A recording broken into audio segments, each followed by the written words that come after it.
In this video, I'm going to show you a complete guide on how to download music from YouTube audio library as a MP3 format.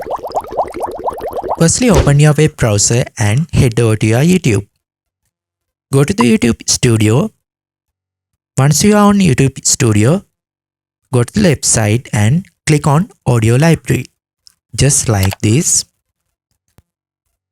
Now you will see different audio tracks which can be used for free for your YouTube videos. Also, you can monetize them.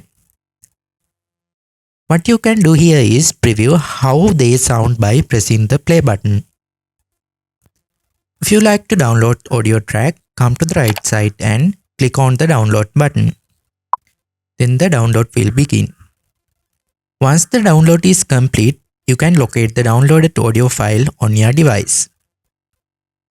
This file will be stored in your download location unless you specified a different location during the download process.